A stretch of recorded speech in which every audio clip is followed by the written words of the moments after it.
Hi అండి, good morning. ఈరోజు మనము ఇదిగో అల్లం చట్నీ ఎలా తయారు చేయాలో చూపిస్తాను చూడండి. దానికోసం ముందుగా అల్లం, చింతపండు, కారం, ఉప్పు, బెల్లం, కొద్దిగా పసుపు, అంతేనండి. ముందుగా దీనికోసం ఇదిగో అల్లం ఎంత తీసుకున్నామో చింతపండు అంతే తీసుకోవాలండి.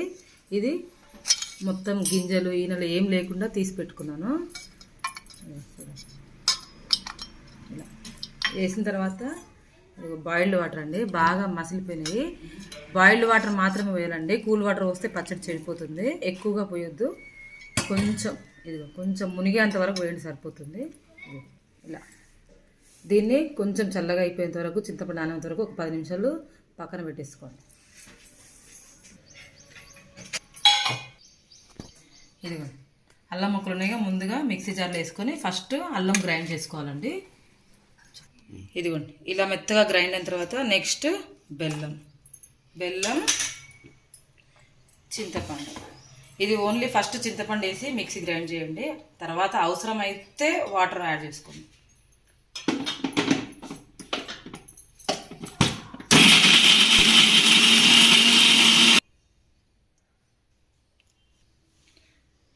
ఇదిగోండి సాల్ట్, నెక్స్ట్ కారం,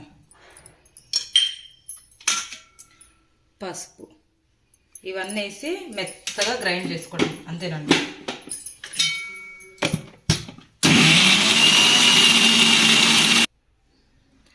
ఇదిగోండి ఇలా మెత్తగా పేస్ట్ చేశాను కదా, కొంచెం గట్టిగా ఉందండి చట్నీ, అందుకోసం అని ఇది వాటర్, చింతపండు వాటర్ ఉంది కదా, ఇది మొత్తం యాడ్ చేసేసుకోండి.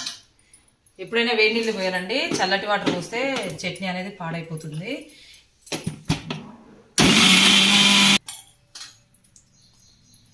చట్నీ కోసం తాలింపు పెడుతున్నాం చూడండి. ఆయిల్ వేడిన తర్వాత కొద్దిగా మినపప్పు, కొంచెం శనగపప్పు, జీలకర్ర, ఆవాలు,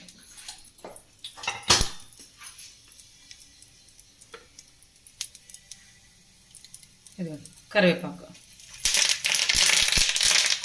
ఇది మెత్తగా గ్రైండ్ చేసాం కదా, ఇది ఇలా గిన్నెలోకి తీసుకొని తాలింపు పెట్టేసుకోవడమేనండి, అంతే. ఇంకా ఏం లేదు.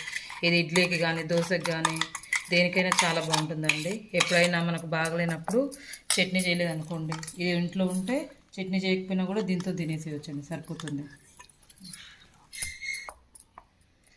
ఇది గిన్నెలోకి తీసుకొని ఇలా పోపు పెట్టేసుకోవడమేనండి, అంతే. అల్లం చట్నీ రెడీ.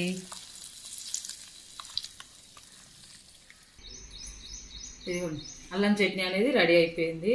మీరు కనుక ఫస్ట్ టైం మా ఛానల్ చూస్తున్నట్లయితే ప్లీజ్ లైక్, షేర్, సబ్స్క్రైబ్ అండి. Thank you, bye bye.